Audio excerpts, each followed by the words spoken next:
member. So what's happening? We just stopped at Zeytinburnu and we're on our way to Sultanahmet. We finished competition day 3 where Mark earned his bronze medal in a very dramatic bronze match. Did well and now we're on our way to get food. Gio performed on day 1. Spectacular result with a gold medal as well. And Yeah, how's your experience here in Istanbul? So after my 2 AJP competition, this was 3rd, and this experience was the highest because before it was in Georgia, and when you go in another country for competition, this is different feelings. Especially this is a different sport for me.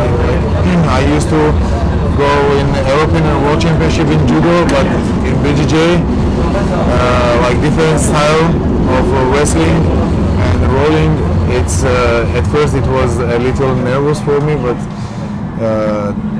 this competition really raised me up, like for experience. It's really good and really nice that I could use everything I learned from Nick, and yeah. I'm really happy that we all did this. thanks. Nick, any techniques you want Gio to learn or something? What's his next level? We discussed this actually. What did we discuss? About playing guard. Yeah, and about legs. Yeah. So we discussed this yesterday. Sorry, I'm a bit tired, but we discussed how we want him to have his A game is definitely get on top, stay on top after his takedowns. There's balance on top, and just letting the guard open itself by just applying the pressure in the right spots. So we definitely found his A game. From here on out, his B game, if it was to happen and he's forced to play guard, we want to focus on his inside leg positioning and butterfly guard because he's already really good at that. Learning basic retention, creating offense from butterfly guard, his sweep, and then again, get on top, stay on top. Yeah. What more we about spoke was that yesterday in my weight category no one did leg locks, so it was also a little lucky for me because like I'm not the best yet in leg locks, but I know I try to protect myself. I to learn some new things from Nick to how to protect and how like I will not make attack at first, but yeah, it was like this, and on this competition it was more fitted on like my style, and it like for experience it was really good that we already know that judo works and we need more add more techniques from BJJ, Brazilian Jiu-Jitsu. And why didn't you fight Nogi? Okay, about Nogi, it was it's my personal and Nick's decision because I had from last AJP 2 weeks ago I got trauma on my shoulder, so better would for like if we count the wrestlers I could compete in gi, but for Nogi maybe would be more stress for my shoulder. So and also we did not know after the competition if I would be able to fight in another competition. So that's why we choose only gi because it's for the first it's easier for me, and like we able to got this decision. But thanks God that everything is okay. And tomorrow and the day after we have like a camp. We will go training in another clubs. It will be also a big experience, and we will have some new fights with them. It's Nick's friends clubs, so invited us to train with them. How many competitions he can compete at blue belt before getting his next promotion? Oh, that's If, for example, he goes and wins a couple of more, it will be some begging or not? that's a confidential question. Okay. Very confidential. Yeah, and I would say I just got my blue belt, and I still have scars from belts. So maybe I need a little time for recover, but also for looking seriously, sorry that I answer. No.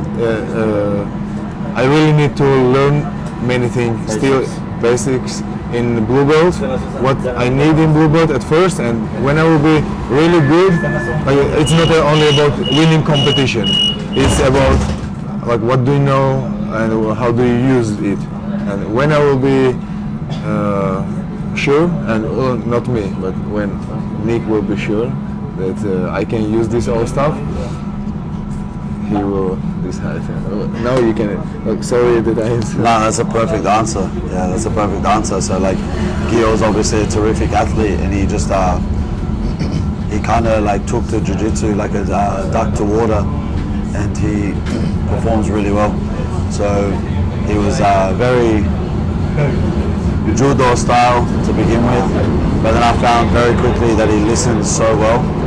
And if I asked him to just focus on guard or focus on his groundwork, he would do that in the training room, and it really paid off in competition. So he didn't get too carried away with his judo. He uses it when he needs to, but he focuses on his groundwork, and that's why he's excelled so quickly. He listens, he watches, he analyzes, and he takes feedback really well. So he knows how to get good quickly because from the first when I came out from the first fight, Nick said me what he saw in my fighting, in my runnery, what I should change. So for next fight, I changed this style, and it really helped me. It's very important that you get advice what you really need. With words, just make some half guard. This is not advice, but when he says get me first, and after get this grip, after your leg works like this, it really helps me, and it's really what I need for competition. And if I don't hear, I just because I don't nervous so much, I just watch him and once he said me don't do this stuff, don't do this, and I changed the style. It was really good. Crew or team really works, and it's because Nick is the leader of this team, and we follow him. And the important thing is we trust how he's going, and also we see the result. So this is very important. Is there a chance that you maybe postpone your judo career and completely focus on jiu-jitsu? It's possible, but I really miss judo. So this year we have Georgian Championships. I will prepare for it, and if we say that jiu-jitsu competition is very often, right? So I will compete in jiu-jitsu, and if I will have chance for judo, of course, this is my sport, this is my game, I will be there definitely. Is there a chance for you to use some techniques from jiu-jitsu and judo? I was thinking about, after yesterday, that these techniques, what I learned, what Nick showed me, pass guard, and how to protect myself from mount or how to escape, and this is really what I need in judo. So on judo competition I will use this, and judo guys doesn't know because I didn't know it before, and it's also very good for my students to teach them that other judokas they don't know, and that's why BJJ is really raising me up like a sportsman, like a coach, and it will help us like a team. Good answer.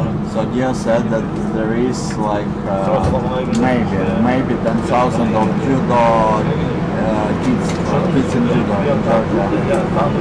Around 10,000. Like till junior, under junior. Yeah, he said that like 10, 11 years old is like how much?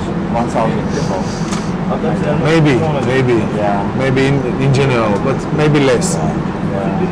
Wow. And in jiu-jitsu around 100 kids. Yes. Maybe even more. Yeah, give or take about 100 kids in Georgia. Yeah, but we should say that in BJJ we have many jiu-jitsu kids. So before maybe they didn't know, but they will grow up and they will be champions. Like Mark is doing really well. His competitions and they have future. What if we do one competition for judo and BJJ? Like, so first in kids play judo, then they go and fight for in BJJ rules. Okay, this will be new stuff. Yeah, it'd be very new, like a hybrid thing. That'd be very interesting. Because in you judo, have to- it's yeah, very, yeah. judo it's very not cool when you fight one match, you won, you're out, and that's it. And then you will have a second chance to fight, but a bit different rules. There was a jiu-jitsu. Yeah, I mean, it's an interesting concept. It's only, we can only see the outcome once we Otherwise, do they it. will not know about opportunities to about BJJ. Jiu-jitsu, yeah, that's true. Well, we do plan to have a jiu-jitsu competition soon, also a judo competition, both within a week or two of each other. So it'll be good to invite everyone that does BJJ to the judo competition, and invite everyone from the judo to the BJJ competition, and do like a crossover, and they can just experience the difference in the sports. But see how there's a lot of similarities as well, especially with the grips and the kimono and the and whatnot. But the thing is, you've got two totally different games, and one is like you've got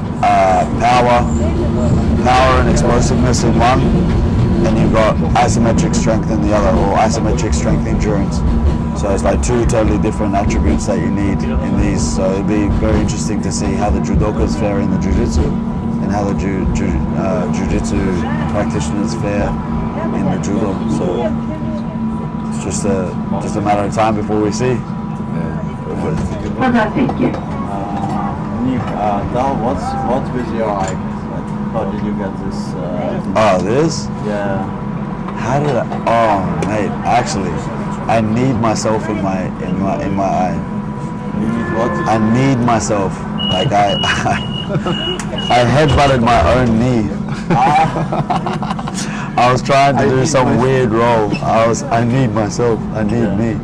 I went to roll, and I thought I was just casually rolling when I was in an exchange with one of the boys doing some leg lock stuff. And I went to roll, and my knee just got in the way, and I need myself.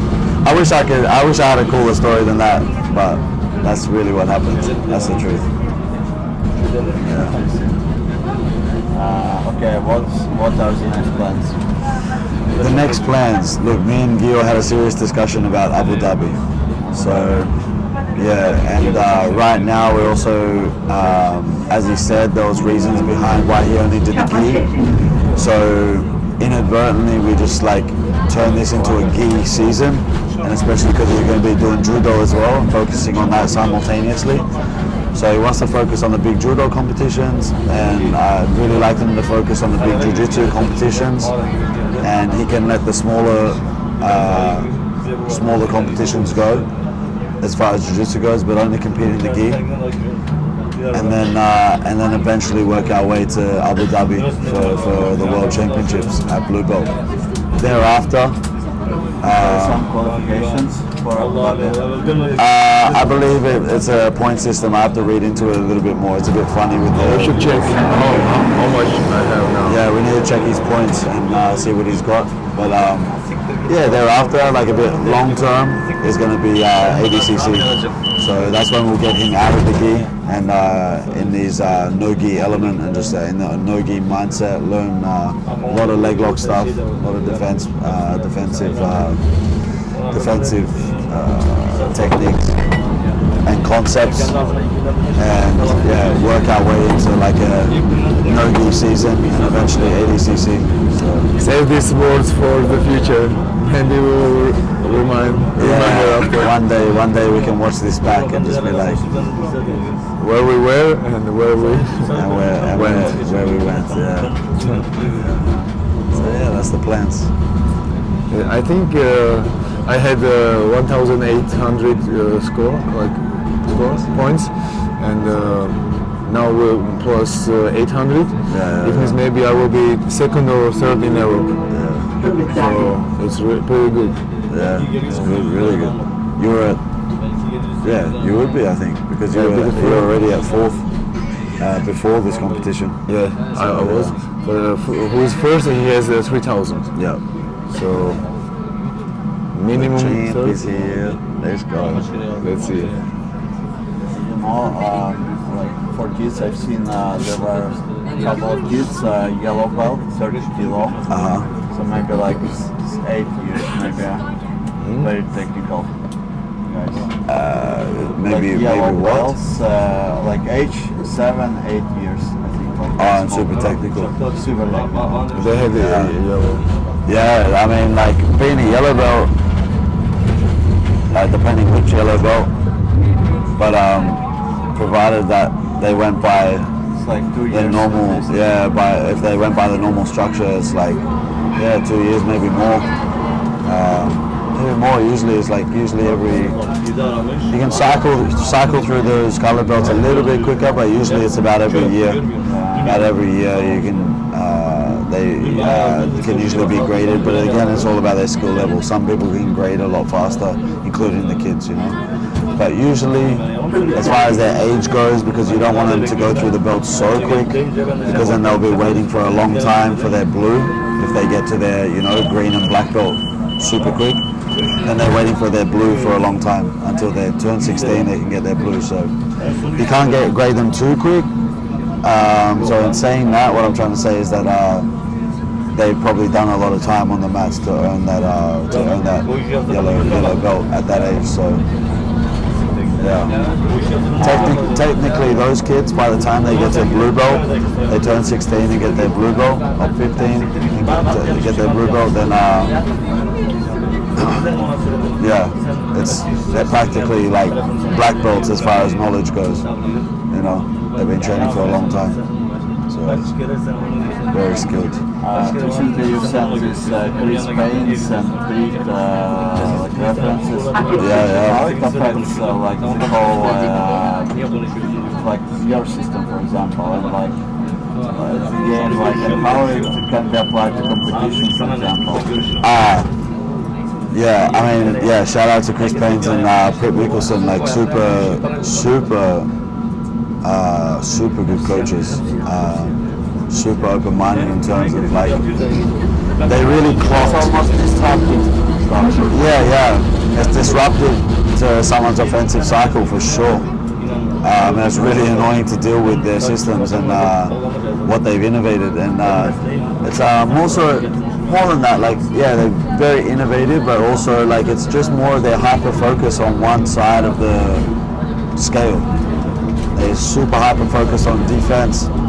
Not to say that they don't have any offense, and they never say don't create offense, but just having that in your back pocket in times of need is very disruptive to your opponent's offensive cycle for sure. It just makes you feel so much more confident to thereafter create offense, because you know you're not going to get submitted. So shout out to Chris Payne's especially, because that was a seminar I went to recently, and it really changed my mindset on like how I even teach jiu-jitsu and what's really important in someone's foundations as a beginner.